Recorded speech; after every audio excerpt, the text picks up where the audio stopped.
Harry and Meghan face backlash after turning 180 degrees antisocial despite used to be die-hard fan. Prince Harry and Meghan Markle were attacked following their condemnation of social media, with a royal pundit noting the Sussexes used to be keen fans of online platforms before being slammed for his cynical assessment. Prince Harry and Meghan Markle stepped back from social media at the beginning of the year, with a close source claiming they would not return to any online platforms following torrents of abuse. The Sussexes also do not have their actual foundation on any major social media networks, with Prince Harry recently stating he would not return to any of the platforms until the issue of misinformation was fixed by the companies. But some royal commentators were perplexed at Harry and Meghan's U-turn on social media, with one remarking the pair seemed to relish in their social media channels when it suited them in the past.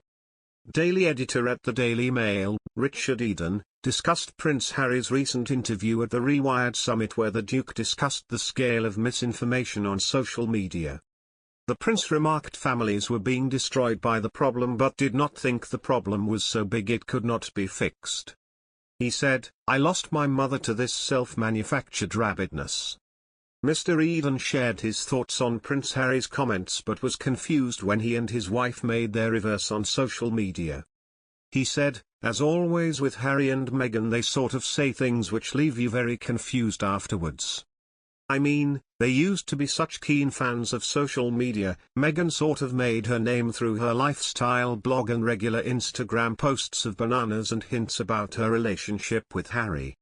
And then when they had Sussex Royal, they were always posting on Instagram and Twitter, but since the Queen banned them from using the royal title and they had to stop using that, they became much less keen." Mr. Eden suggested Harry and Meghan were annoyed because they could not monetize social media as other platforms, like Spotify and Netflix, have paid them millions to be on there. Royal historian Dr. Tessa Dunlop, who was on a panel with Mr. Eden, slammed his cynical views before moving on to Prince Harry's claims he warned the boss of Twitter about the Capitol Hill riots in January. In the Rewired interview, Prince Harry claimed he warned Twitter CEO Jack Dorsey in an email that the Capitol Hill riots would happen. The prince said, "I warned Jack that a coup was being staged on the day before, Jan 5, and I haven't heard from him since."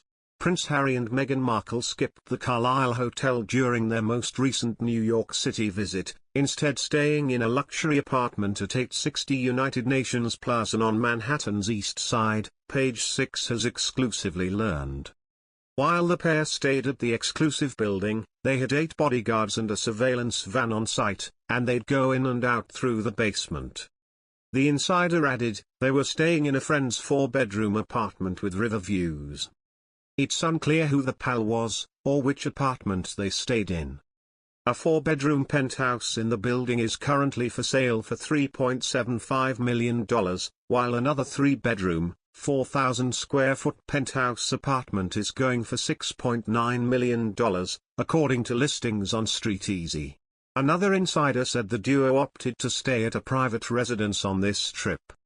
While in town, the couple attended the Salute to Freedom Gala at the Intrepid Sea Air Space Museum on Wednesday night. We hear they left on Thursday.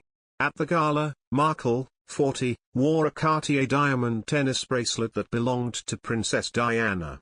She'd worn the same regal bling during her and 37-year-old Harry's tell-all interview with Oprah Winfrey in March.